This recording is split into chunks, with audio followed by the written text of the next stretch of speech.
Welcome, everyone. My name's David Wood, and it's my pleasure to chair London Futurists. The preparations each of us make for the future, the decisions we take about what to study, where to live, which career to pursue, which assets to buy and sell. All of these decisions are influenced by the science fiction stories we have read, by the Hollywood portrayals of possible future events, and by the various Netflix dramas we watch. These stories nearly always have bad guys in them. They feature events going wrong, double-crossing. They often feature people's attempts at progress backfiring, or conflicting, or having terrible side effects. These depictions of dystopia doubtless influence us at both conscious and subconscious levels. Another kind of influence from fiction also needs to be considered. That's the influence caused by fictional imaginations of heroic success that is, frankly, not credible. It's like the old phrase from schoolboy fiction, when the hero, let's call him Jack, was in a terrible pickle. And then, with one bound, Jack was freed. A modern version of that fantasy might be, hey, then we introduced decentralization and it solved everything.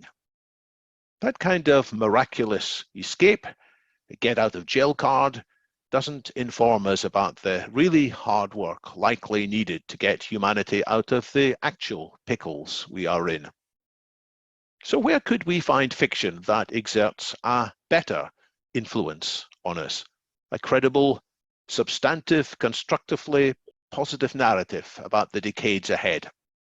Well, recently I was very glad to stumble upon the book, Email from the Future, Notes from 2084 by Michael Rogers. Michael has kindly agreed to be our speaker today to discuss some of the rich themes from his book and to reflect more generally on the influence of fiction upon our preparations for the future. Michael has served as futurist in residence for the New York Times. His consultancy, Practical Futurist, has worked with companies ranging from FedEx and NBC Universal to GE and Microsoft. He has been a writer for Rolling Stones. He launched Newsweek's technology column and was vice president of the Washington Post New Media Division, earning awards for his online coverage of 9/11. He studied physics and creative writing at Stanford. Fascinating background. We're very fortunate to have him here. Michael, welcome to London Futurists. The floor is yours. Thank you very much. So it's a pleasure to be here, and thank you for that kind introduction. Yes, I'm going to talk about email from the future, and I think the best way to illustrate it will be by reading some short examples from it, edited down. But by way of background, the way that this really started was during the COVID lockdown, which was very grim here in New York City. I decided to escape the era and pulled out an old short story of mine, which involved time travel, but also involved a dystopia. And I'd never been happy with the story, so I began to fiddle with it a little bit, and I realized quite quickly that it was turning into rather a utopian novel. And so that surprised me, and I immediately sort of dug in to do some research around what is a utopian novel, what is the background of what I'm doing. And it's one of the oldest forms, really, in English literature, going back to 1516, Thomas More. Thomas More also coined utopia. Interestingly, utopia, of course, he was writing in Latin back then, meant no place. But to confuse things, regularly during the text, the original text, he spelled utopia with EU, which of course meant a good place. So that meaning stuck. And we've had a series of utopias up until really the 20th century that were pretty interesting. Looking Backwards by Edward Bellamy came out late in the 19th century, but became a hit during the Depression. where it actually is said to have influenced not only a series of clubs across the United States called Bellamyites, but was read by some of the architects of the New Deal. The City of the Sun is one of the older utopias, written by a Italian priest who ended up being imprisoned in Rome, finally released to France, where City of the Sun was read widely by some of the early French revolutionaries. So that makes the argument that sometimes utopian work sticks. The example, though, as we get further into the 20th century, it becomes clear that utopias are falling out of favor. Huxley wrote a utopia called Island, but of course his Brave New World was really the hit. Herland, a fascinating feminist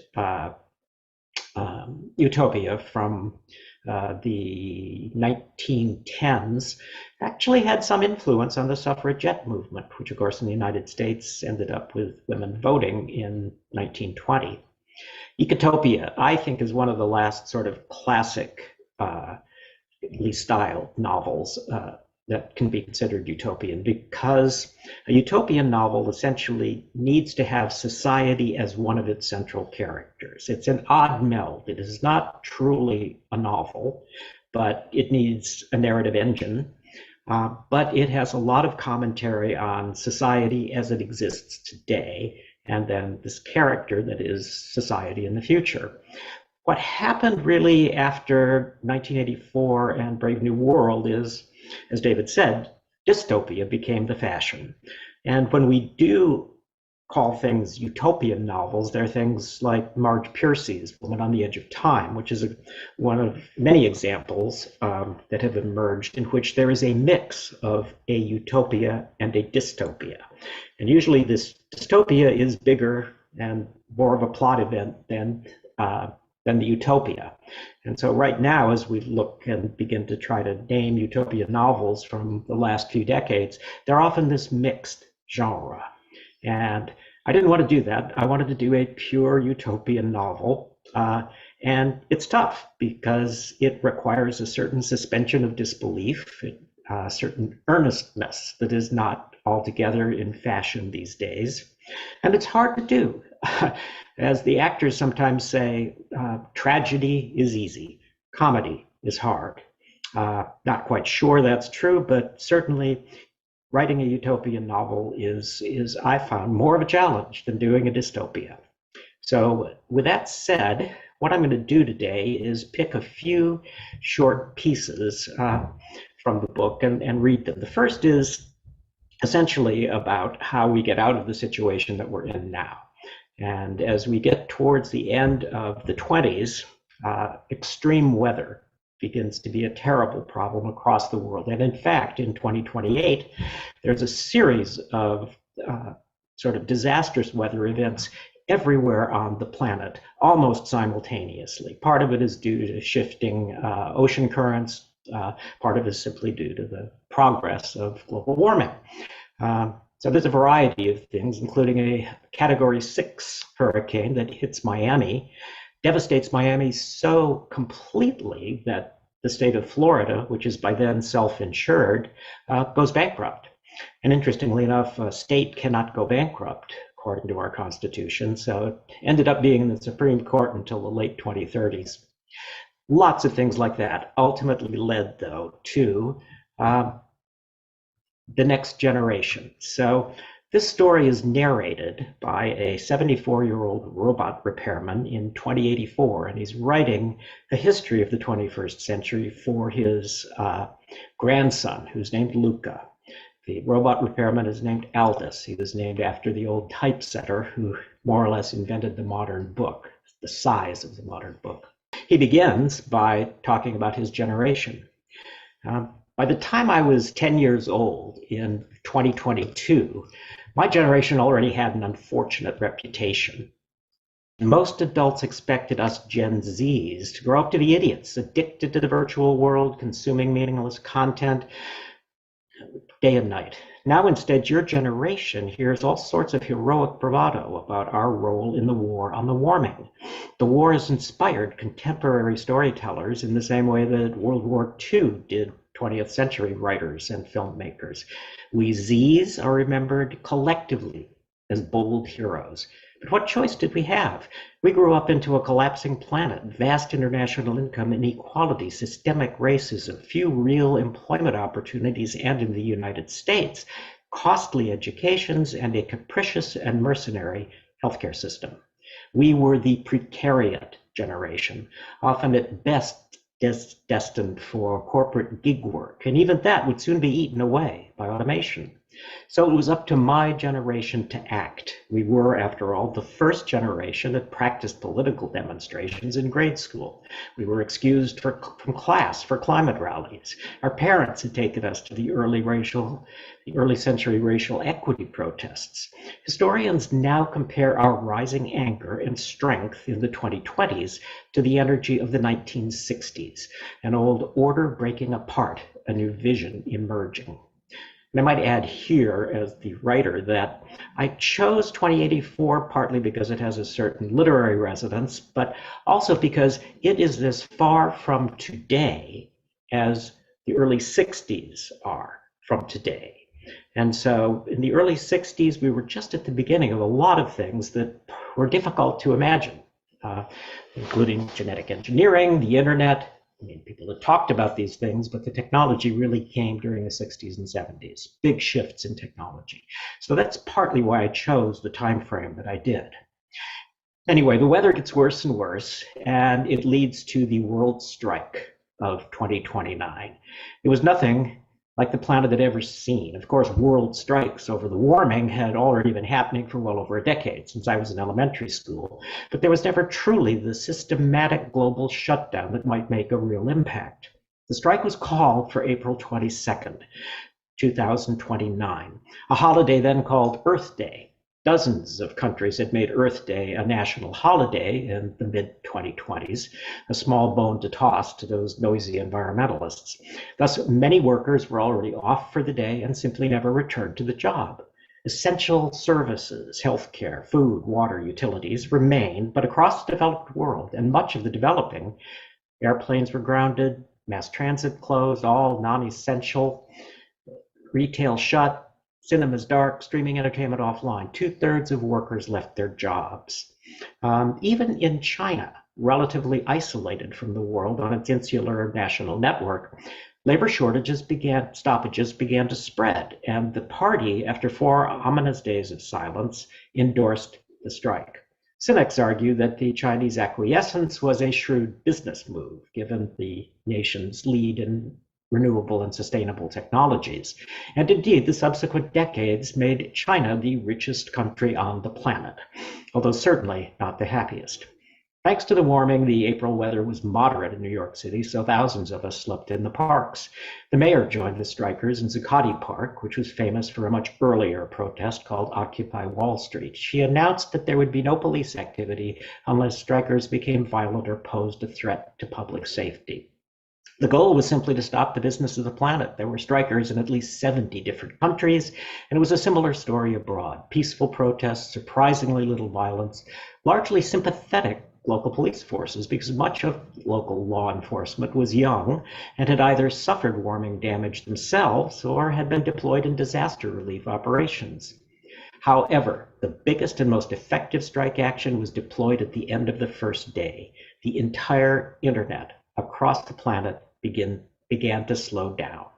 It didn't stop completely. We strikers needed the internet to coordinate actions, but by prior plan, all of the strike communication was done as simple text. No streaming, no audio, no video, no large files to upload and download. We used a new messaging app called Hansen, named after one of the early climate scientists. Hansen had been launched 3 months earlier as a low-carbon alternative to existing messaging services, with its ultimate purpose undisclosed. Prior to the strike, thousands of young IT workers used an encrypted chat room to plan the internet slowdown.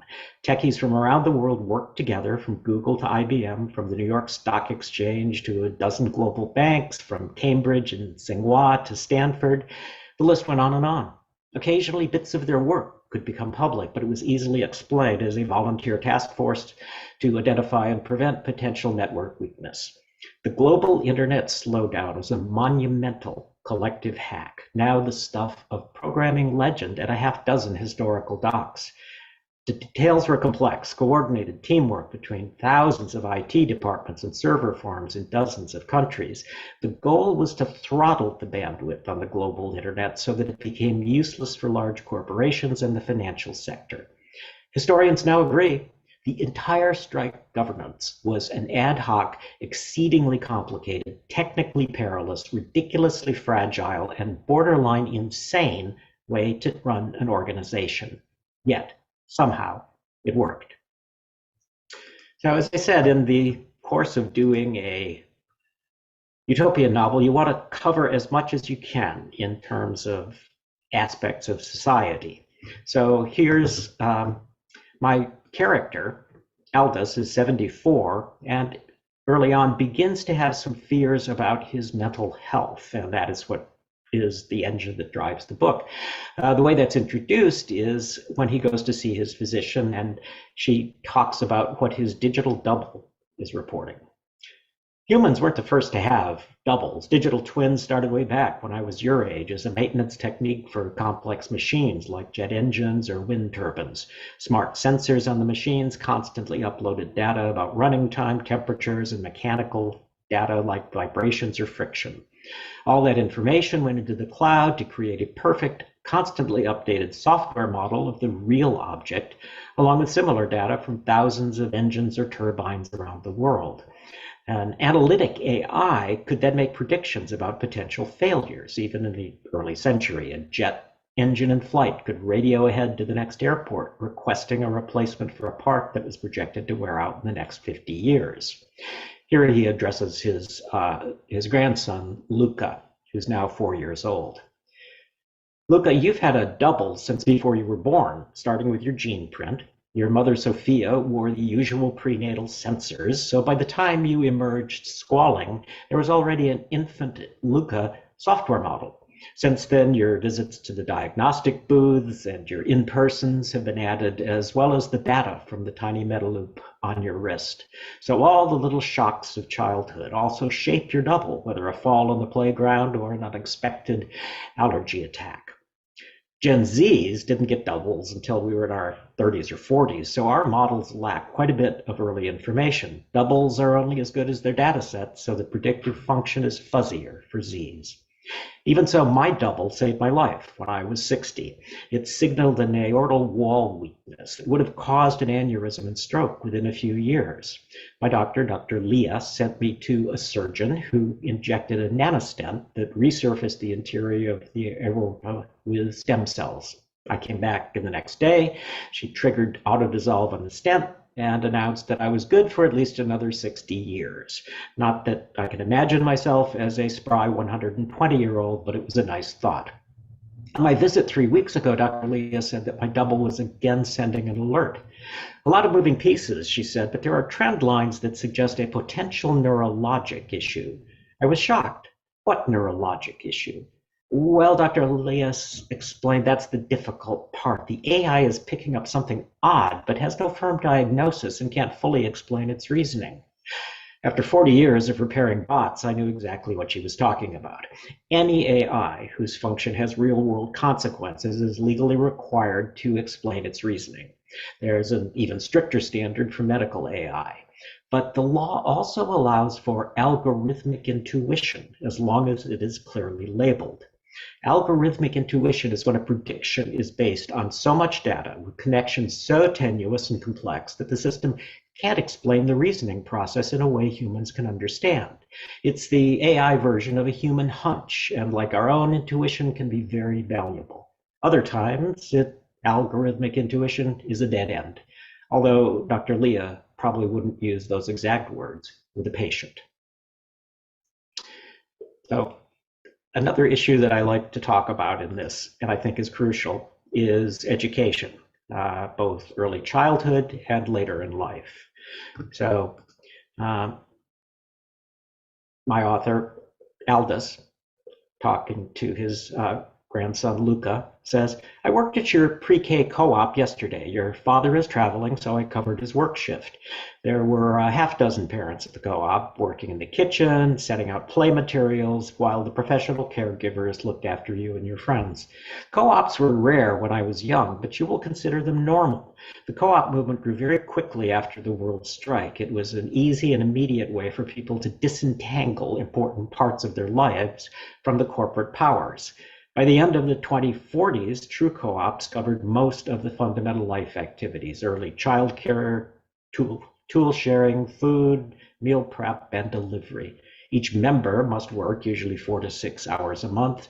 For those who don't have the time or inclination to work cooperatively, there are always private caregivers, schools, and food distributors.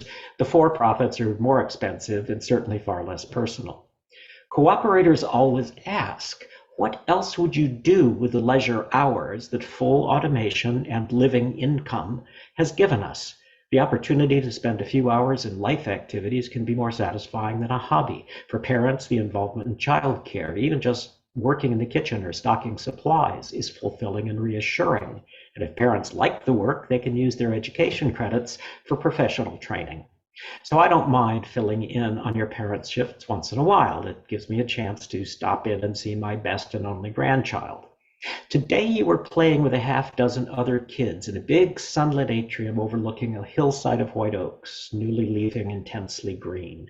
You've just reached the age where you will be guided into virtuality. Until now, you've been exploring the richness and complexity of the physical world, the analog, air, soil. The tactile is our species' real home, even though many adults may ultimately choose to spend much of their time in the virtual. But we always remember where we came from. We now know how important it is to introduce the young human mind to the virtual world in gentle stages, with much coaching and practice. Virtual life is a skill. Would we toss a 2-year-old into a deep swimming pool and expect the child to paddle happily away? Of course, there's no way to isolate a toddler from the virtual world. Screens, images, bots, active walls are everywhere. But solitary time in the virtual world is ideally limited to no more than 2 hours a week. To park a 3-year-old at the dinner table with a glowing screen as a pacifier, as was common practice in my youth, is today borderline child abuse. Your first 2 years of childcare have been entirely analog, playing coordination and social games with the other children or pushing dirt around in the community garden. You've practiced weaving with wooden dowels and thick yarn. You've helped cook simple meals. You've done all kinds of silly activities that are in fact precise exercises to develop spatial and social skills and dexterity while your neurons are still plastic. Soon you'll start bot training, easy, playful tasks for the very young, and a gentle transition into virtuality. You'll train soft bots to race each other around obstacle courses, or build wind turbine platforms out of smart blocks, or teach drones to fly in formation like geese, or flock and whirl like pigeons. These exercises will teach you to use this virtual world to control the physical and the logical concepts behind algorithmic thought. You will always have the language of algorithm in your life. And as with learning any language, the sooner your neurons are shaped to the grammar, the more natural your understanding will become. So, following the strike, there's of course a need for trillions of dollars, because the climate settlement, which is described in the book at some length, requires massive efforts around the planet. And much of that money is coming from the ultra-rich. So we're going to talk a little bit now about the ultra-rich and how the notion of wealth really changed during the course of the 21st century. When students study economic history, their first question is often, why were there billionaires in the first place? Well, by the mid-2020s, there were no real limits to the amount of money billionaires could amass.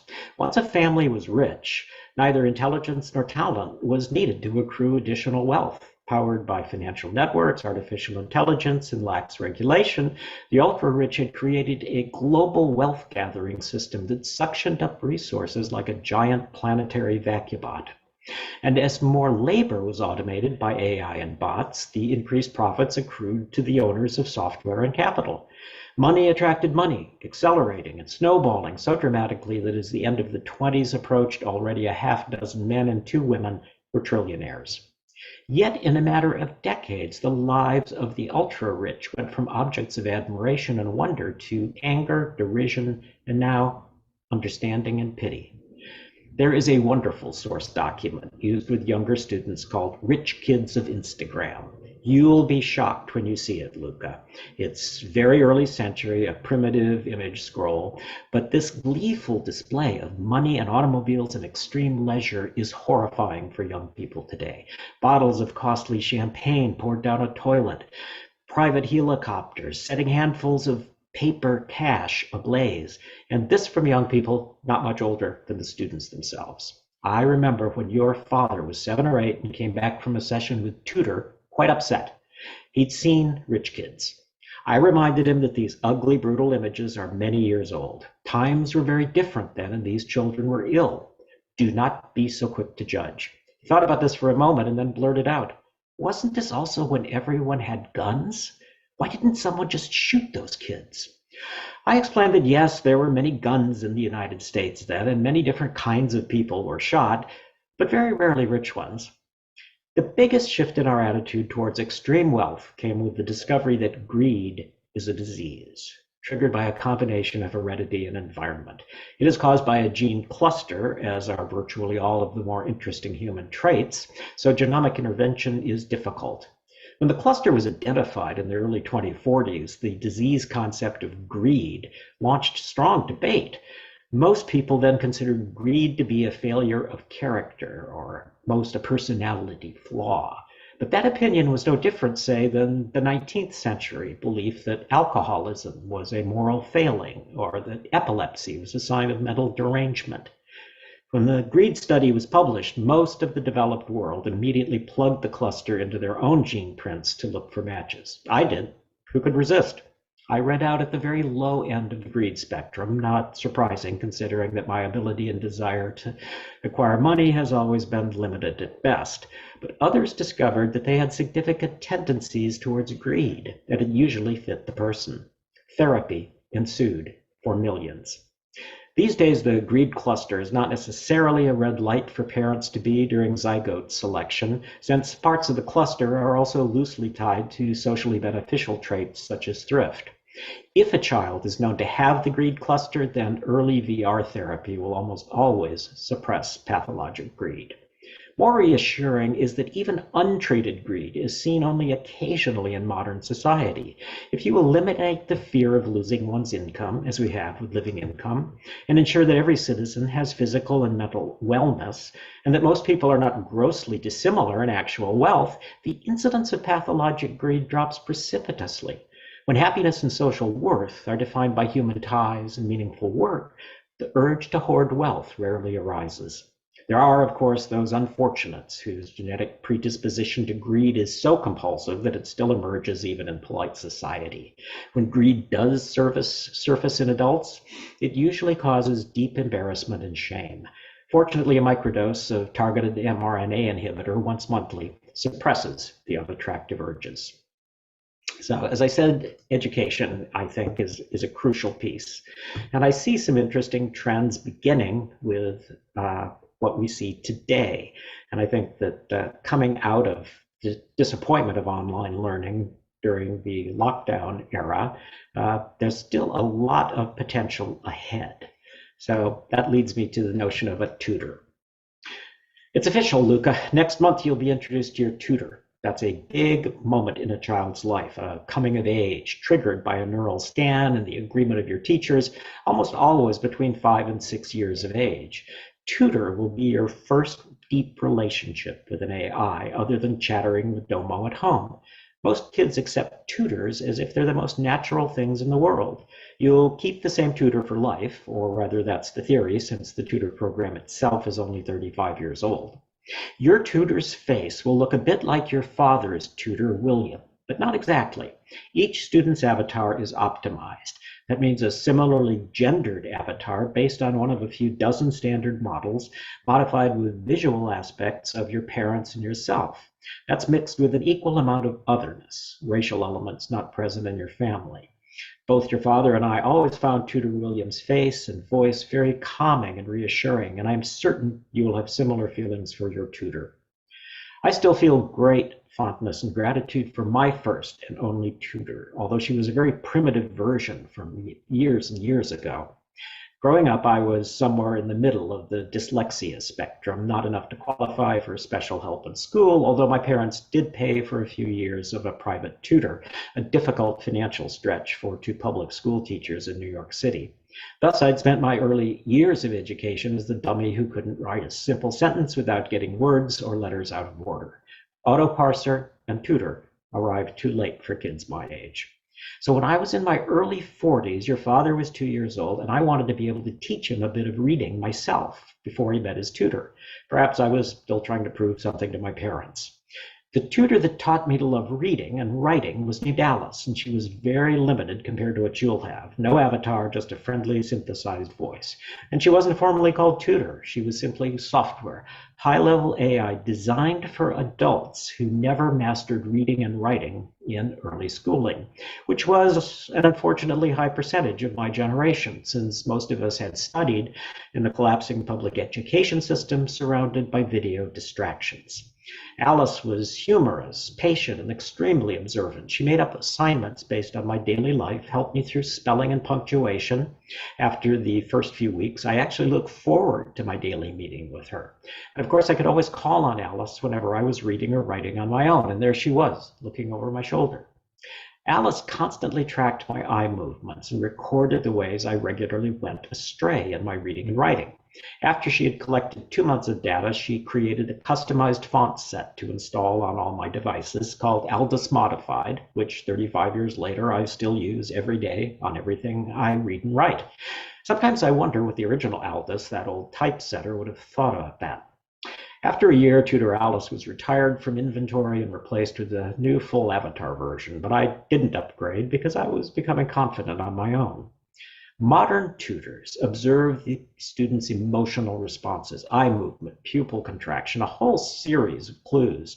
It also notes what subjects particularly intrigue a child. And so tutor patterns its lessons on each student's learning modes, innate abilities, and interests. It is as if one of the finest teachers in the world was permanently assigned to each child, customizing every hour of learning to precisely fit the student's nature and inclinations. In a sense, tutor is a return to the past. Centuries ago, the very wealthy employed full-time live-in tutors, instructing each child individually in French or Latin, literature, and mathematics. Now, we as a species are wealthy enough to give each child an individual tutor, and that has made all the difference. And for you, of course, tutor is only part of education. Analog education is the other half of school life, the pods in which you study the 3 C's: communication, collaboration, and creativity, the fundamentals required to be productive in a fully automated society. At school, you'll almost always work in social groups with a human teacher rather than tutor. Why share physical space in order to be solitary? And Luca is interested in science and space travel. And so it causes Aldous to think a little bit about the space program. I suspect you'll be a member of Space Club in a few more years. I know that some progressive parents have the old prejudice that Space Club is a bad influence on children, distracting them from the necessary work on our own planet. But no matter what modern parents think, the clubs are still an improvement over the early century when we had youth groups organized solely around gender. I say Space Club is a great way to practice science, and there's nothing wrong with fantasizing about human planetary exploration. But Space Club is a little weak on the question of why there aren't a lot of humans out there anymore. Basically, it was priorities. Back in the 2030s, we need trillions of dollars every year to save our own planet. Many of us began to ask, what exactly is the point of colonizing other planets? Space enthusiasts, of course, said we needed an alternative planet should this one become uninhabitable, which in the early centuries seemed to be a distinct possibility. One of the ultra-rich, for example, argued that we could terraform Mars into a livable planet. At the time, it seemed clear to most young people that our first priority should be to terraform Earth. It didn't help the spacers' case that the first public space travel was costly suborbital trips for billionaires. It was hard to avoid the conclusion that if Mars got terraformed, it was going to be a 6-star resort, and the evacuation fleet from planet Earth was not going to have economy class. Space exploration slowed it substantially in the 30s and 40s as the world's technology funding focused on extreme weather defense, recovery, and decarbonization. In the early 30s, extreme weather actually severely damaged 2 American spaceports and one of Russia's key launch sites. By mid-century, human space travel was uncommon. The human body is a very fragile object, not at all suited for interplanetary transit. Instead, we send smart robots with virtual reality transmitters. That allows thousands of trained scientists to explore other planets rather than a few astronauts whose physical stamina and piloting prowess were more important than research skills. A scientist on Earth can easily don a full VR suit and jog across a lunar crater, or fly through the sulfuric acid clouds of Venus, or even swim in Mars' newly discovered subterranean salt lake. And in the future, it will be even better. Someday, with time shifting, when a researcher in Boston reaches for a rock on the surface of Mars, their robot double will reach at the same instant. And those dreams of space colonies? Our historical motivation for colonies has always been financial, harvesting new resources such as gold or spices or human beings, ventures that never ended up well for the indigenous inhabitants. What resources might we exploit on other planets? The only apparent answer was minerals, and when our material science labs began to synthesize rare materials, there was no longer any rational reason to go dig up other planets. He goes on at some length here to talk about the space elevator, which he thinks is his biggest contribution in the space world. There's several of them coming up from the equator into the orbital plane because there is so much to fix and repair in the orbital plane. It's full of satellites. So you take a 36,000 kilometer trip up to the space station that's at the end of the space elevator. And then it's secured in space by a massive counterweight, an enormous chunk of space rock. Every few days, a dozen or so passenger or freight climbers ride the elevator into orbit. The top of the elevator is a permanent space station where riders transfer into space vehicles permanently parked in the orbital plane. Satellite maintenance ships, space junk scavengers, a few brightly colored public sightseeing ships. And then he finishes, when I was young, working on my robotics certification, all of us wanted to work on ocean bots. Now, orbital mechatronic is one of the best jobs in technology, with thousands of applicants for each opening. The majority of these jobs are earthbound, operating and maintaining the fleets of orbital robots. But there are always unforeseen issues that require hands-on inspection. So orbital ascents are a coveted part of the job. The astronauts of the early century are now mostly mechanics like me. So I'm going to finish with one here and open it up for discussion. I've got a few more examples I can go through, but one thing that interests me is some of the really simple things like meat. This is just sort of thrown in because, as I said, I think a utopian novel needs to cover lots of both the extraordinary and metaphysical and the everyday. Now, in this part, Aldous recalls that when his son, Lucas's father, first tasted real meat. Your father had a memorable experience back in 2056. He tasted his first animal meat at a small restaurant on the road back to El Paso, one of those little boutique places that caters to carnivores. As I recall, Dylan, that's Lucas's father, chose a well-done sirloin steak, and he ate 2 bites and shook his head. It's not like I thought it would be, he said. I ordered barbecued brisket for us instead from the non-animal side of the menu. It was excellent and born and raised in a bioreactor. I was vegan when I was young and was happily surprised by how quickly synthetic meat became popular. Gen Z was probably the first to turn to synthetic meat in significant numbers, initially in the US and Europe. By the late 2020s, there were numerous decent substitutes for meat, and most popular restaurants served a few synthetics. Soon, synthetics spread to the developing world. Another surprise, because in the 2020s, before the strike and the war on the warming, we feared that the growing global middle class would consume vast quantities of meat, and mass market farming was an environmental disaster, from pollution and greenhouse gas to excessive water and land use. Once again, however, the corporate world proved useful. Synthetic meat marketers borrowed an idea from the previous century's promotion of another, somewhat less healthy product, baby formula. In the mid-20th century, the corporate powers sold baby formula to the third world as the modern equivalent to breast milk, implying that mothers might harm their babies by clinging to the old ways. Of course, as was often the case with corporate messaging, that was not precisely true. In a similar but more accurate tone, synthetic meat advertising in the developing world stressed that it was indisputably the modern way, which appealed to millions of people trying to break from the past. And this time it is actually true. The laws passed in the 2030s on carbon reduction and humane animal production made natural meat more expensive than synthetics. At first, there were plenty of outlawed meat farmers ignoring the carbon and care rules, but most attempts at illegal meat production were soon detected by satellite. By mid-century, there really weren't that many carnivores among us, and production practices in most of the world were sustainable and humane, or as humane as killing and eating a living creature can be. These days, when you say meat, that means synthetic, and dead flesh is specified as animal meat. In the US, that was only after several decades of lawsuits from the animal meat industry.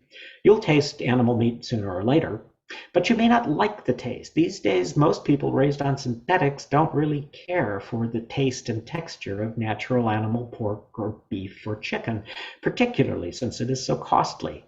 So today, animal meat is used mostly as a condiment. I'm going to finish with one broader notion. I said there was a little metaphysics in this. So I'm going to skip ahead to another place. We can come back and discuss other things if David and the audience cares. But right now, the surprising thing that showed up was the development of nous. Nous was essentially a global consciousness, probably brought about by the extreme weather situation. Many of our steps in evolution have been related to the weather, whether it was the ice age or local warming. So there was no one moment when nous did not exist, and then the next moment when it did. The first signs were subtle. Initially, in the years following the world strike, it seemed, especially for those of us in our teens and early 20s, that something ineffably subtle was changing on the internet. New ideas emerged simultaneously around the globe. Novel sites seemed somehow familiar. Most strikingly, the rancorous tone and nasty edge that had always tinged so much social media gradually faded. Even usually cynical journalists wrote about the rise of virtual civility. By then, almost everyone on Earth was connected. During the early days of the war, climate justice funding brought wireless broadband to many of the remaining offline portions of the globe. Solar-powered Earth stations connected to low Earth orbit satellite networks were installed in dozens of developing countries.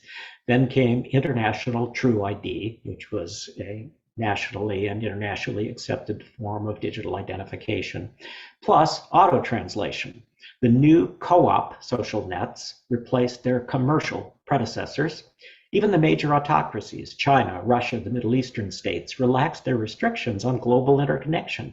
Nations simply couldn't participate in the world without it. The planet needed a single nervous system. But it led to something more. Occasionally, for example, I knew what someone on a social would say before they said it. As soon as some idea came into my head unbidden, I would begin to see it everywhere. Images of distant places I'd never seen before somehow felt familiar. Psychologists dredged up the old term promnesia. The opposite of amnesia, promnesia, is the certainty that you remember something you haven't seen. Then came the first scientific evidence for nous. In 2039, in a popular social devoted to dream interpretation, members realized they were experiencing exactly the same dreams. Sleep researchers started to document the number of occurrences, dream duplications, that were not just similar, but exact. In the dream about starlings, it wasn't a vague number of birds or a flock, but exactly a dozen. This repeated hundreds of times in the dreams of the participants. Happened particularly among Gen Zs and our younger siblings. By the mid-2040s, tens of thousands of dream duplication episodes were arriving constantly from around the world. Yet the phenomenon continued and turned into a sensation. Shared dreams was the tag, as millions of people across the globe in a dozen languages reported to identical dream images. Science had a hypothesis: mass delusion. Then, however, researchers at Stanford's Sleep Medicine Center launched a study. It built on older research. Long ago, in the 1970s, a handful of scientists had conducted dream telepathy experiments. The results had been mixed, and there were few follow-up studies. Soon, psychic research of all varieties fell out of favor. The new Stanford shared dream research studied over 70 population groups around the world that had little or no internet access, some old fundamentalist sects, the early analog cult colonies, some offline tribal communities. Hundreds of interviews made it clear that no one in these groups reported an increase in shared dreams. The new phenomenon, from promnesia to shared dreams, had grown spontaneously inside the global network. It was not the internet or the web or cloud or any of the other then current colloquialisms. It needed a name. In 2049, a Canadian philosopher proposed nous, and the word gradually spread across the planet. Pronounced with a long O as in ghost, it sounded right in every language. A few of the oldest supernatural religions denounced the idea of nous as a false god. But nous was no more a god than was the opposable thumb. It was a step in human evolution. The subtle healing properties of nous also hinted that evolution, while often ruthless, might be driving our species towards a higher moral ground and a kinder social structure. That further contradicted the traditional religionists who depicted human nature as an inherently violent force that must be controlled by divinely issued commandments. Perhaps evolution was the commandment. An early 20th century writer, H.G. Wells, made a number of accurate future predictions. Some say he also predicted nous. Quote, "Were the will of the mass of men lit and conscious," Wells wrote, "I am firmly convinced that it would now burn steadily for synthesis and peace." So I'm going to end there, and I've got a few more things that I can talk about. But maybe we could turn it over now for some questions, and if there's more curiosity, I can come back and go through a little bit more of my metaphysics and my thoughts about artificial intelligence. Well, metaphysics and artificial intelligence will both be key topics, I'm sure. Let me start with your global strike of 2029 or thereabouts. Is that credible? Is it credible that there will be a bunch of people organizing online? Are you taking inspiration from the likes of Anonymous, the likes of the Occupy Wall Street? Do you think that such a coordination could change the actions of many large corporations which currently are shrugging off appeals to change their processes? I think it is possible. I think that it's going to require essentially almost a change of consciousness that may rise first in Gen Z and their younger siblings, because they are truly the generation that is facing, that will have the absolute worst consequences of all this. Also, I think that as extreme weather continues, there will be more and more resources already devoted by governments to relocation of people away from danger zones, resilience work, and some decarbonization. So I do think that there is a possibility that, particularly with the internet and a sufficiently galvanized population, that it could well happen. And again, as with utopias or dystopias, we don't really know. It's interesting. I think about the work that I do very often, which is with small groups. I create scenarios about the future of their industry or their sector, usually 10 years out, and provide lots of little details that helps them to think seriously about that future. And sometimes they're happy futures, sometimes they're less happy futures. But it occurred to me, why not do this on a broad scale? And that's really where the book started. Let's take a question from Tony Zarneski, who says he finds your book human-centric, and you hardly mention the possibility of superintelligence or the singularity, which Tony suggests might likely be present in a world in 2084, maybe a lot sooner.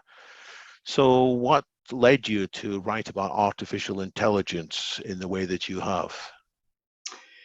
I think that artificial intelligence is going to be an incredibly important tool, and that it will be there are several chapters in the book about it.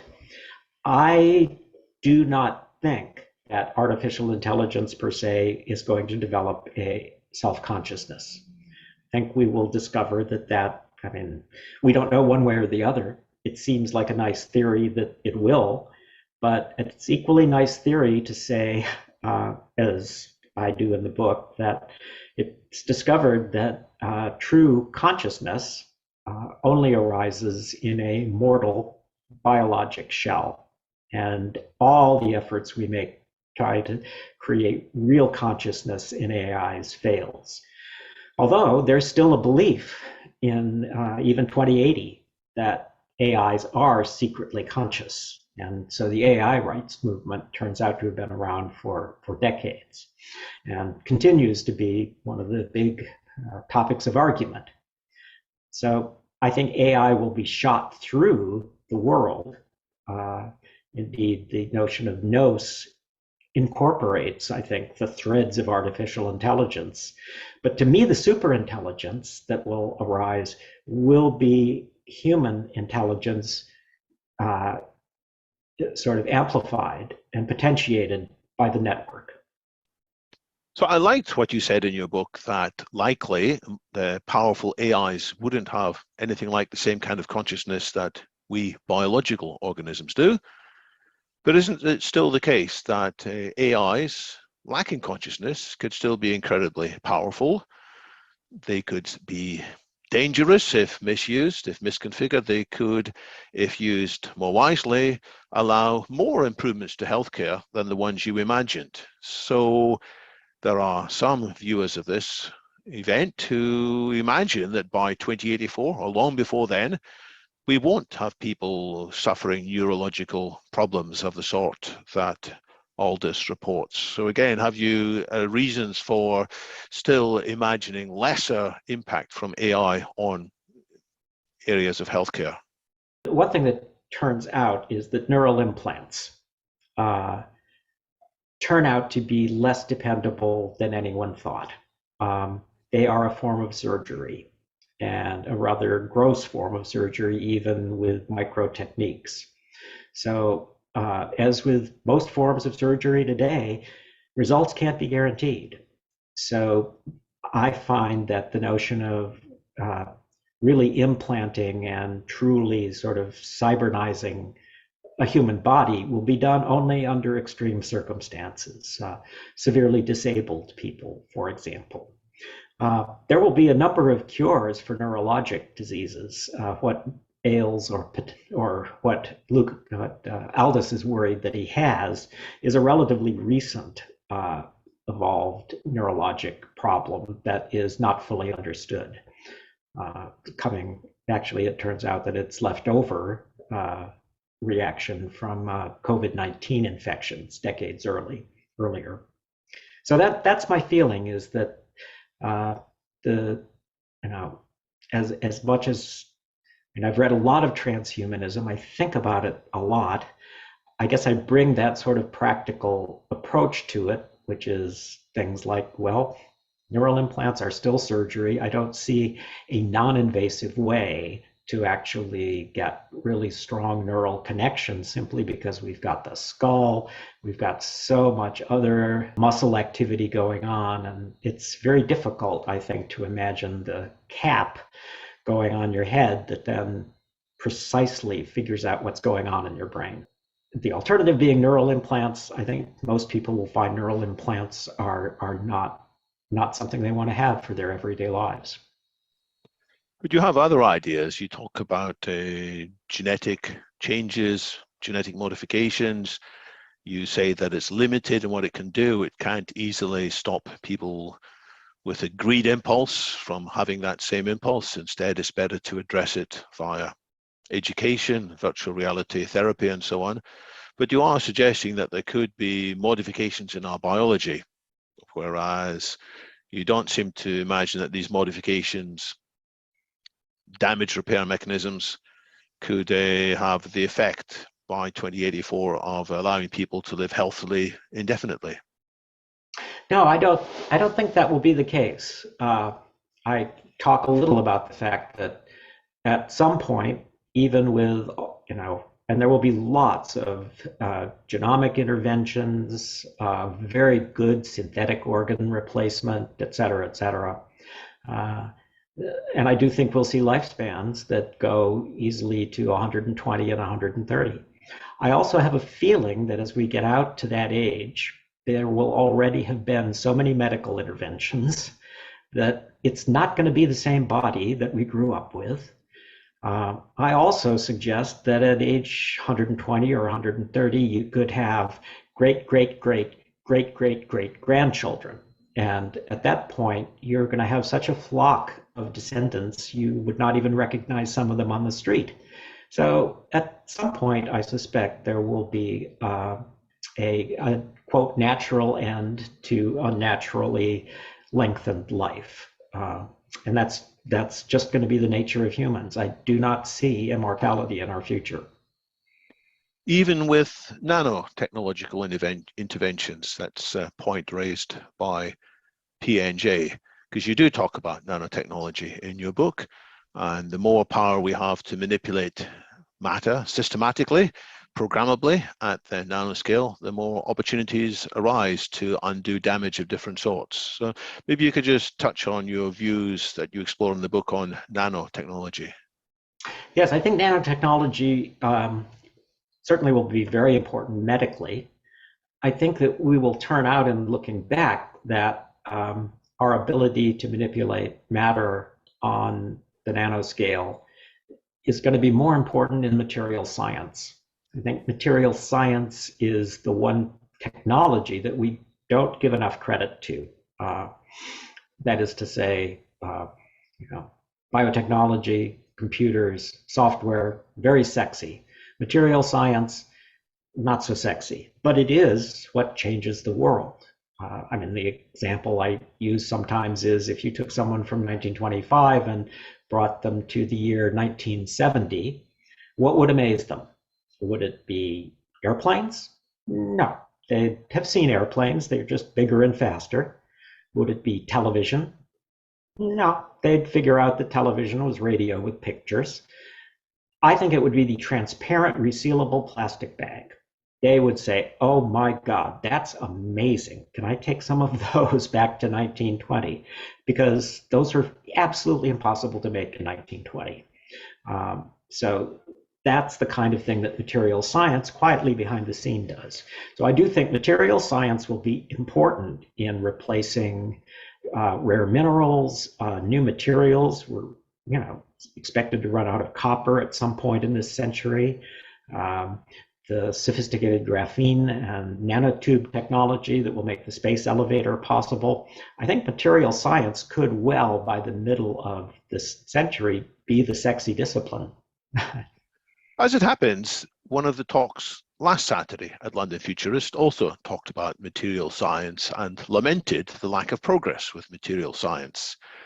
This is by Professor Jeff Funk. So if you're watching this and this is an interesting topic, I recommend to viewers that they track down the talk by Jeff Funk. And that raises another question as to why is it that some progress has been slower than expected. Terry Raby actually points out that in his view, some apparently utopian views are getting in the way of doing the right kinds of science and the right kinds of development. So he's a fan of more nuclear power being used safely. He's a fan of changes in food production with GMOs, a little bit like you're talking about with synthetic meat. Isn't there a worry, he asks, of this kind of reaction slowing down our ability to come up with good solutions and destroying the ability to think rationally and objectively about what the world really needs? In other words, the anti-science movement, in a sense. Anti-science, yes, based on misguided metaphysics, we might say. Right, right. I think, that is a real problem. What I suggest in the book is that over the course of some decades, as the global social networks become co-ops and become more sophisticated, and we have true identities, we're going to set up ways that information in the social networks is, there'll be a job for called investigative steward, who when misinformation comes up, it's their job, their full-time job, to help deal with misinformation. So I do think that there will be a return to some more normal impressions about how science works. I think that the anti-science movement has really exploded thanks to the internet. Conspiracy theories, I think, will be actually viewed as a kind of network disease years from now. And the question is, how do you fix it? I think there's ways to rethink social networks that are not entirely profit-oriented that help fix that. In the meantime, the social networks we have today make a lot of money on anti-science. And as long as that continues to be the case, anti-science will certainly be an important theme. But sooner or later, I think the realization will come that we've gotten this far with technology and we've got to keep going with it, because otherwise there's not an alternative. On this rethinking of social networks being successful without having a domination of corporate interests. Jimmy Wales has been trying to do this for some time. For example, very successful with Wikipedia, one of the marvels of the modern world, but his alternative social media system doesn't seem to be getting traction at all. What is it that can allow better social media to arise? Is it that we need something like the NOS that you foresee, that there will be interventions by the network itself in some ways to prompt us? You had this wonderful phrase, the rise of virtual civility, that in various ways we will be prompted by the software we're using to behave nicer to each other, but also to respect rationality and science more fully than being swept along by whatever conspiracy happens to ring our own bells. Yes, I think there are real ways that will happen. For example, in my sort of rethought social networks, I believe that there will be full-time stewards, actually, which is a phrase that Jimmy Wales started to replace the phrase mod from moderator, which moderator I think is the oldest job on the internet pretty much. So there'll be stewards, as Wales suggests, that are professionally trained, and it's a full-time job for them, and who also work with not just the investigative steward who goes out to sort of see what's really going on and provide a factual basis, but also there will be AIs that are partners. And the AIs will be reading everything. They will be understanding the flow of conversations. Again, a little like a digital double, they will understand how the entire social network responds and feels. And they will suggest to the human steward how to focus or change the focus or correct discussions that are going off the rails. The human will then do it because, as I mentioned, the 3 C's of education. One is communication, and it's actually empathetic communication, because I believe that AIs are going to be great communicators. I mean, we're already seeing customer service bots that are honestly better than a lot of human customer service bots, because the human customer service people are bored and don't want to be doing the job. So there's no doubt about it that AI is going to be great at delivering information. Hence the tutor example. Customizing and making sure that information goes through well. What AI will never be good at, in my view, is empathetic communication. I believe empathy is one of those emotions that arises from a combination of the brain and the physical entity, the mortal biologic container. And that empathy then, going back to the social network example, the AI comes up with the strategy and the tactics for getting the discussion back on track. The human is the one who actually figures out how to say it in an empathetic way. So I do think, particularly if we remove the profit motive, which is essentially driving all social networks today in one way or another, even if they're not intended to be profitable, there's a problem. So anyway, I think that yes, and that's a good example of how powerful AI will be. It'll be sitting right next to the co-op steward, whispering in their ear, so to speak. You say that you doubt that AIs will be good at empathetic communication.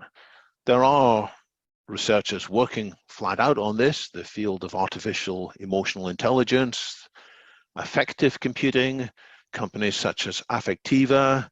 So my question isn't so much about why didn't you look at that, but my question is, how do you ground your own assumptions about the future? J.B. Sorge asks quite a long question, so I'm not going to read it all out. But at the end is, how do you go about checking the novel and the concepts against the latest theories as to what will be possible and not possible? What kind of research did you find necessary, and where did you just stop and say, well, from now on, I'm going to make things up? Well, I've followed affective computing research pretty closely, and as you can tell, my notion of an AI tutor is based on one very large and highly effective portion of affective computing, which is the ability to really sense human emotions. But that to me is different than true empathy. The example I give to business audiences today is that in the future, there is no question in my mind that a customer service bot will be really, really good at answering that initial call or visit or tweet about a life insurance policy. It will be so much better than your average human at explaining all the options of life insurance and how life insurance works, et cetera, et cetera, et cetera. But when it comes time to convince the customer that they need to really bump it up from $100,000 to $500,000, that's when a human comes in, talks about the family, talks about their family, creates that kind of empathetic bond, and makes the sale. In the audiences that I deal with, that example rings fairly true. So I'm not doubting that we can create computers and AIs that appear to have empathy. That is certainly the case, but it's very different than empathy that is coming from a place of consciousness. And I think as humans, we're going to learn to tell the difference. The question with the highest number of votes just now is by Kim Solis, who is a long-time medical researcher. He runs discipline in Canada, Alberta, on transplants and other things. And he's wondering why there's not more in your book about human enhancement and the desire for lots of human enhancement. And he says that many physicians that he works with, and he runs a Future of Medicine course, imagine that the thing most physicians will be doing in the decades ahead is enhancing people. So it's a bit like cosmetic surgery, but cosmetic surgery all around.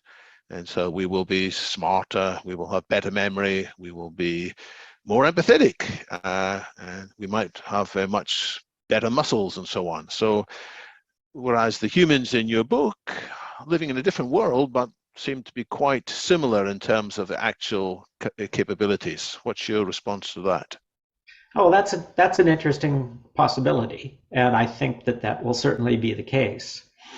The question I have about enhancement in the short term is where it goes.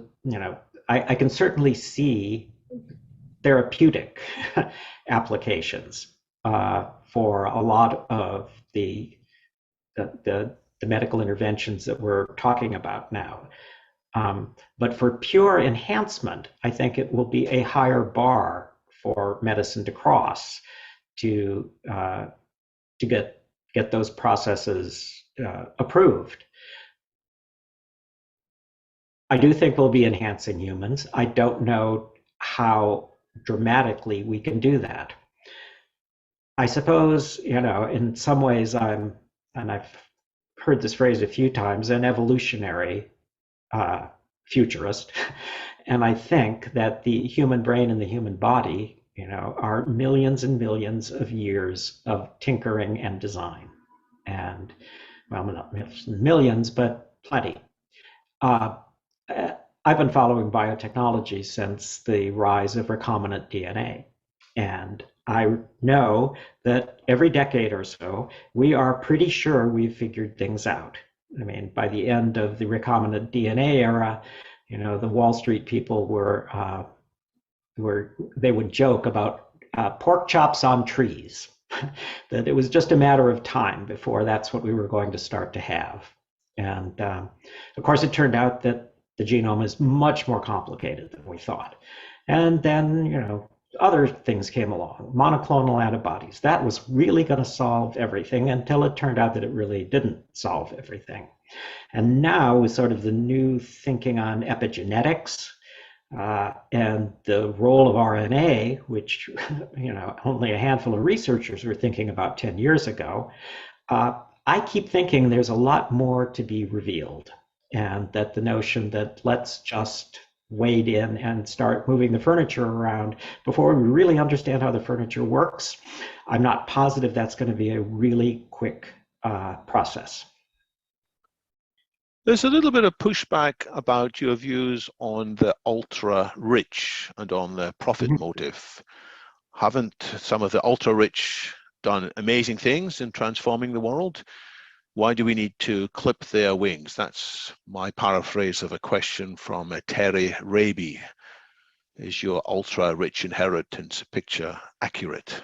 Well, it's interesting. Most utopias, going back to Moore, have some socialist element in them. It just seems to be, nobody writes a utopia about the good king model, because we know what the good king model is. The good king model is, heck, if you've got a really good, righteous king who's running your kingdom, then you're in good shape, because he or she could do anything they want and make it happen. To some extent, that's true until you get the bad king. I think the same thing is true with the ultra-rich. Absolutely. Bill Gates. I mean, I've known Bill Gates for many years. It's been actually great to see the transitions he's gone through. When I first started working with him, he was a very different fellow. But Gates, I think, has got his heart in the right place. But why do we depend on the whims of a handful of people to do this? It was during for example, in my book, there is a moment during the massive amounts of repair work that were done following the strike. We created a whole series of things, including universal service, which is a concept that's not new, but it turned out there was so much manpower needed and the economy had broken down so badly that essentially universal service became common in multiple countries. So we had a lot of these Uniserv workers, including my hero Aldous, doing things like clearing parts of the tidal zone in Brooklyn, because Hurricane Belinda, which was the first Category 6, did hit New York along with an atmospheric river. And the devastation was huge in 2030. So my hero is working with a lot of his other friends, clearing the ruins and relocating climate disaster survivors. And much of that is, by then, we still have not fully recovered from the COVID recession. Most governments are in debt. So it turns out that a lot of the work in recovery and safety is being funded by the ultra-rich. And it doesn't take them too long, all these many Gen Z and Gen Alpha workers out there, to wonder why they're counting on the happy, good feelings of the ultra-rich when these are really services that should be provided by a government. So I think we're going to see some radicalization along those lines, and happy stories about the ultra-rich will not, in the end, carry the day. You said you had some thoughts on metaphysics. I'm not sure whether we've covered them yet, but I think there's probably more that you could say on that.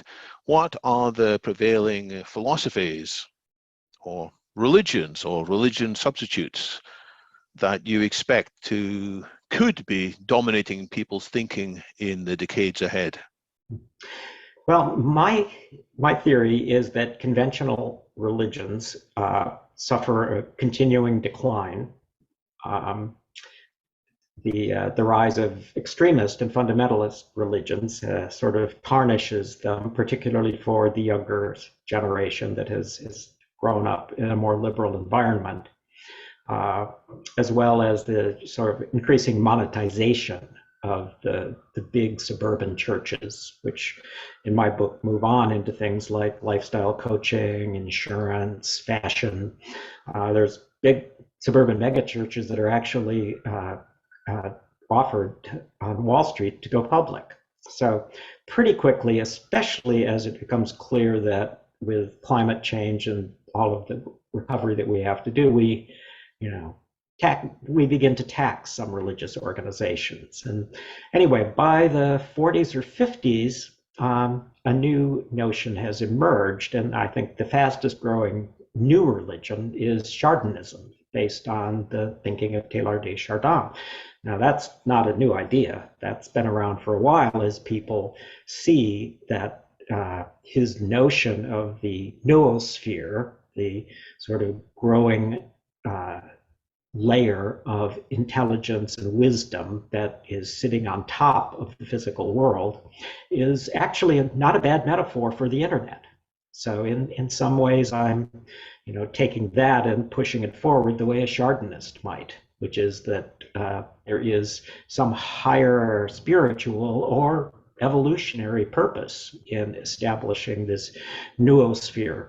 In Chardinism, the belief is that that's a continual anti-entropic force, that even as the rest of the physical world follows the second law and falls apart, the noosphere is actually growing and becoming more and more organized. And at some point, actually, in Chardinism, the theory becomes that as we approach the end of the universe, after the Big Bang, or after the heat death of the universe, the Big Bang is actually triggered by the noosphere.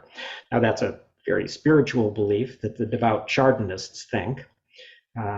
So I think that it's time for some of the traditional religions, particularly the supernatural ones, to run out of gas a bit. And I think there's going to be new material to create some new belief systems that certainly some people will consider a cult. In my book, Chardinism also supports a end-of-life procedure called upholding, which is where the connectome in the brain is actually harvested just in terms of pure data and is kept in the cloud.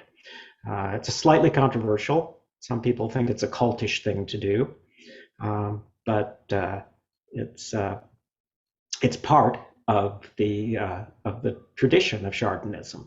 So that's one of my takes on a new religion. And have you done research into that in field, in particular, the upholding?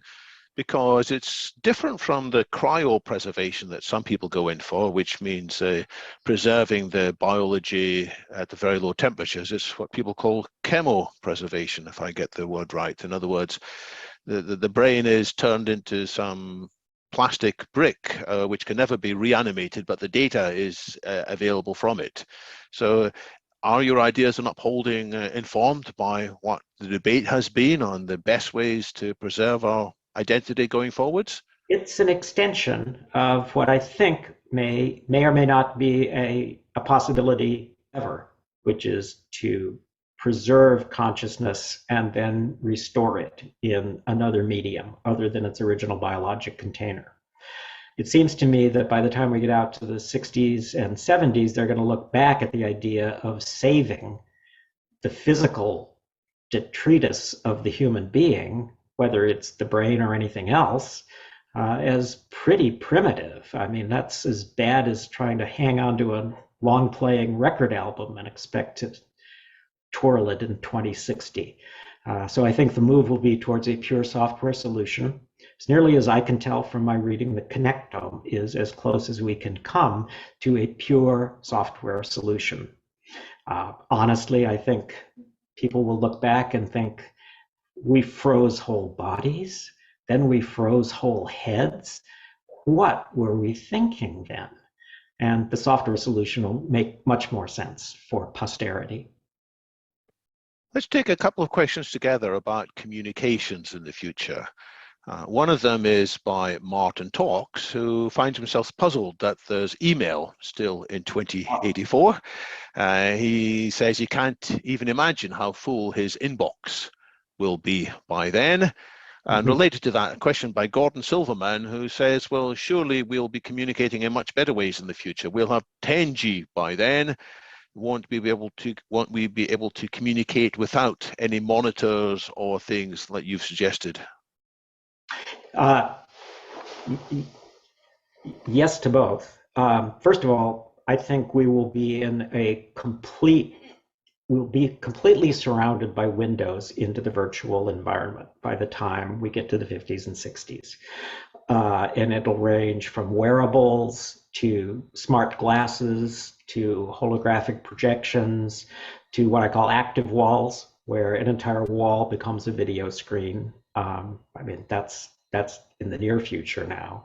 So we will constantly be in a combined virtual physical world. I believe that the brain will evolve so that we will get better at, as the phrase goes in 2084, having a foot in each world. In other words, being able to balance the real world and the virtual world at the same time.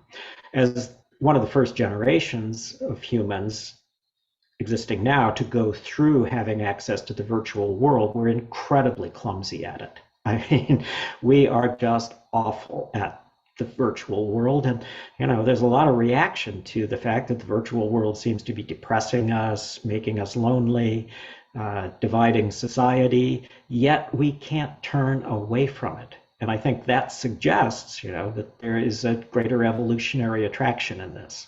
Ultimately, we're going to learn how to be virtual, I think. The first part of that question again? Why is there still email in 2084, apparently? That's a plot point. Maybe we should leave people to explore that plot point, because I think you handle that very well in the book. Yes, the book opens with me writing in my blog saying that I had gotten a bizarre email that I think is spam or some kind of fraud. And all it is a huge collection of text all run together, really hard to figure out.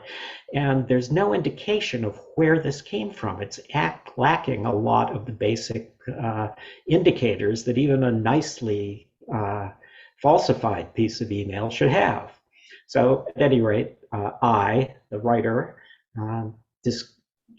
translate this thing and discover that it's this manuscript.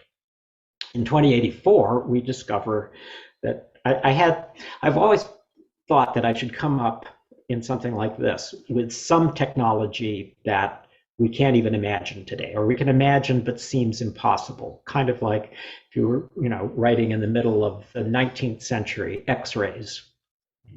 People that maybe you could have figured out something like X-rays, but they sort of came out of nowhere. So I decided I wanted some impossibility, and so it's time shifting.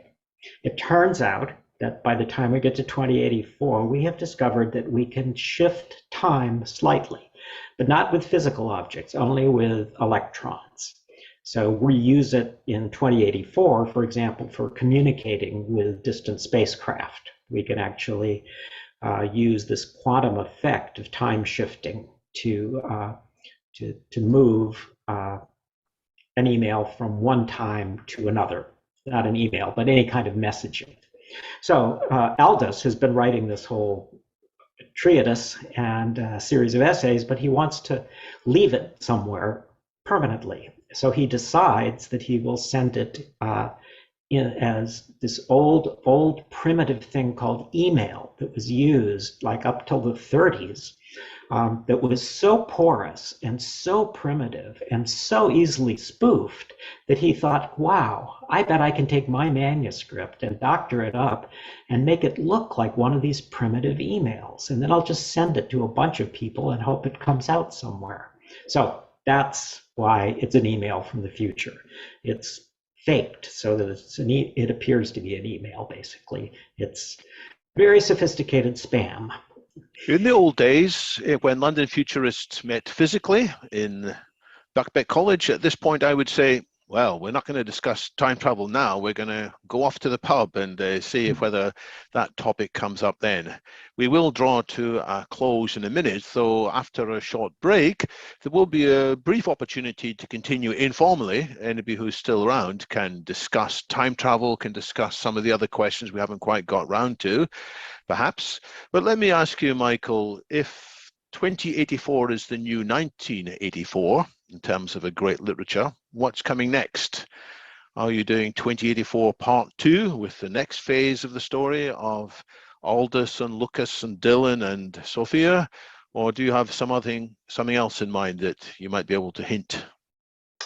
What I'm thinking of doing now is taking a number of the ideas in the book and making them into something more like serialized nonfiction and doing them, on the internet. I think the book is, the utopian novel is an odd beast for our times, and it may not be the best way to convey some of these ideas. I'm going to continue to work on, promoting and talking about the book, but I feel like I'm not done with this whole utopian idea yet. In some ways, as a futurist, it seems like when one tires, perhaps, of dealing with the corporate world and shorter term interests, that there's a great deal of attraction in utopian ideas. So I haven't quite figured out where that goes next, but I am going to continue to work on this rather than switching to a whole new story, although that will come too. But I feel like I'm not quite done with Aldous and Luca yet. Could I put you on the spot and ask if there are any other examples of fairly recent utopian fiction that you admire and you would think are in some ways trying to address the same questions that you were addressing in your book? You referred at the beginning to utopian fiction from the 16th century onward, but what about some in the 21st century? Well, there's relatively little of it. I think the closest that we've had recently is Ministry of the Future, which is by Kim Stanley Robinson. Yes. An old-time science fiction writer, excellent writer. It's not quite utopian. It focuses more completely on climate change, which is fine, and suggests ways that we can move towards a climate resolution. To me, that's utopian in a way, and certainly the strongest example I can think of.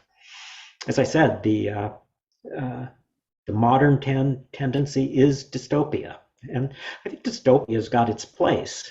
but certainly I've found that in my work as a futurist with audiences, it's generally better not to scare them. It's better to leave them with some hope. There's challenge, but there's opportunity. So I think Kim does that very well in that book. Kim writes very vividly. Some parts of Ministry of the Future are completely engrossing. Although it's my view, and I think it's now Kim Stanley Robinson's view as well, that some of the solutions he was advocating in that book just won't work. And I'm told he sort of regrets some of the things he suggested. Now he's done some more research. So of the two books, I think yours is the more credible.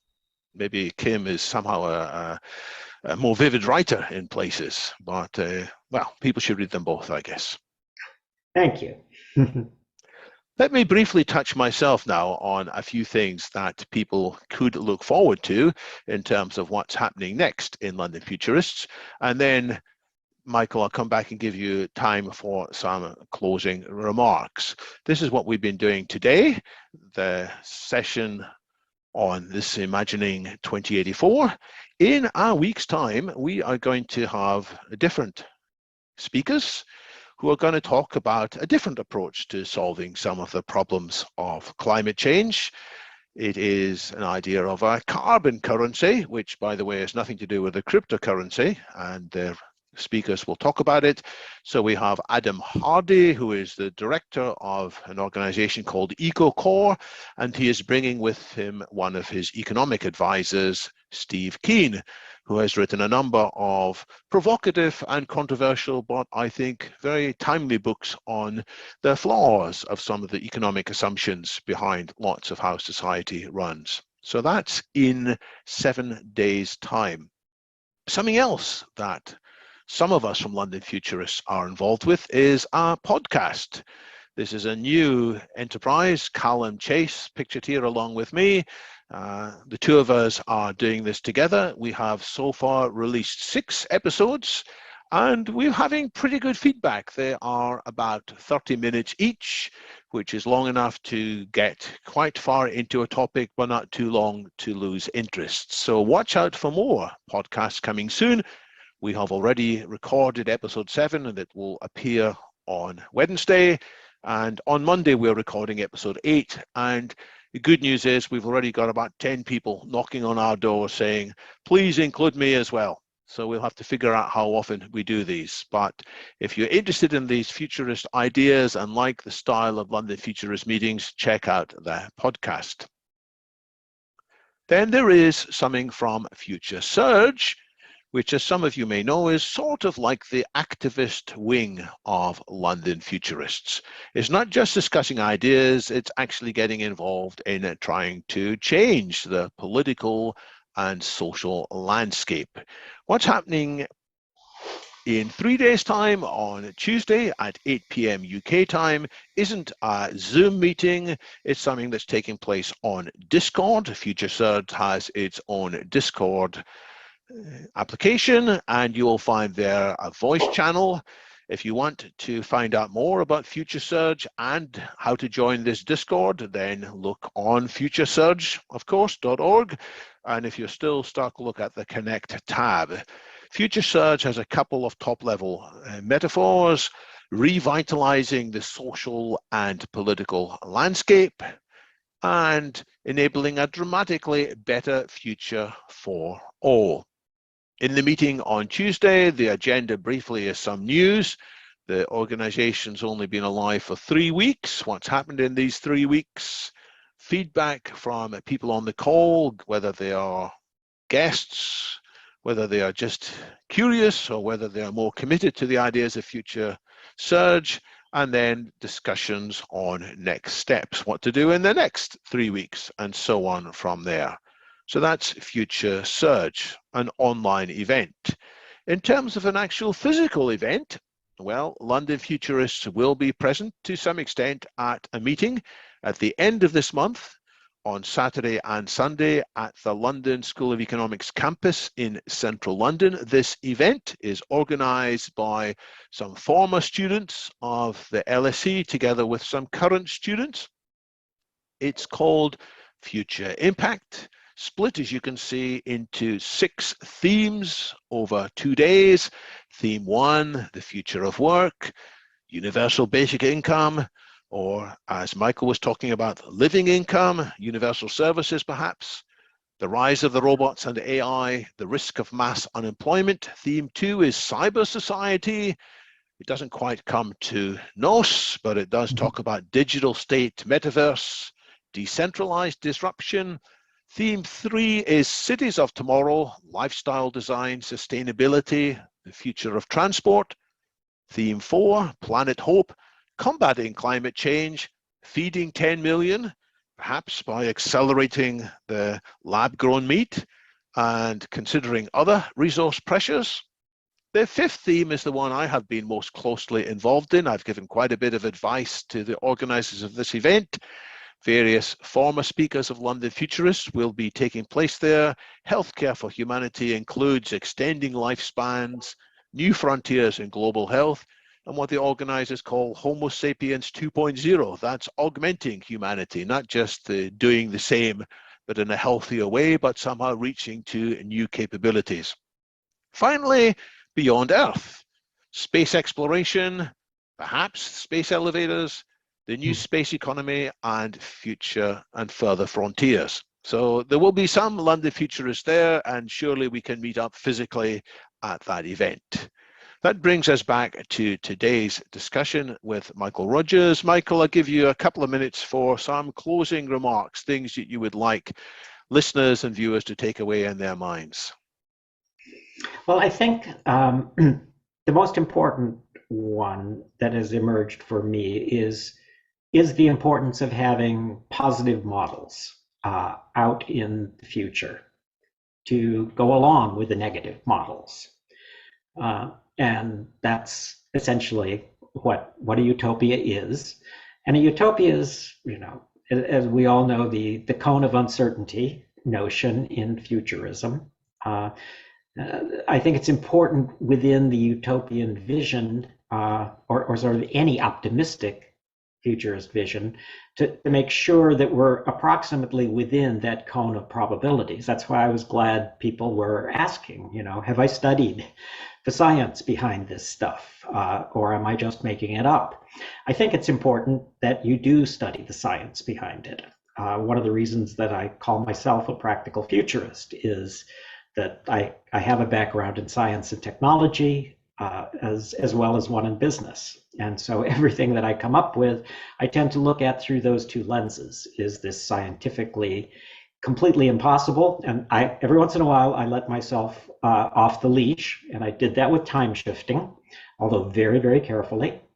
But I think that there is a contribution to be made through positive visions of the future.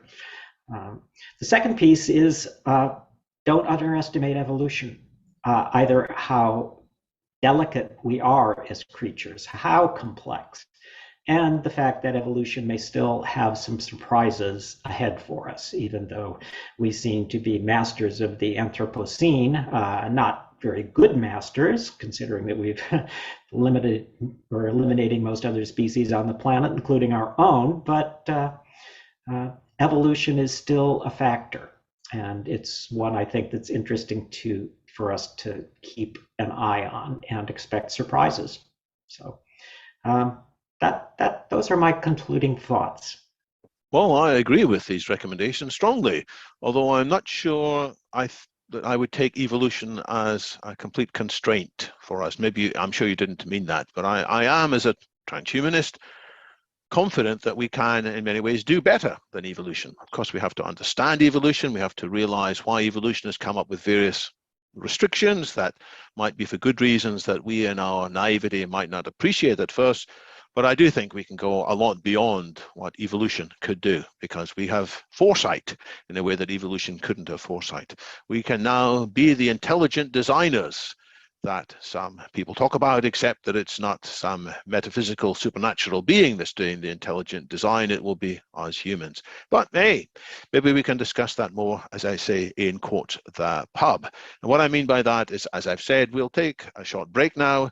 And Michael, you've given us great time. You're more than welcome to leave, but if you're able to hang around for a little bit of an informal chat, by all means do so.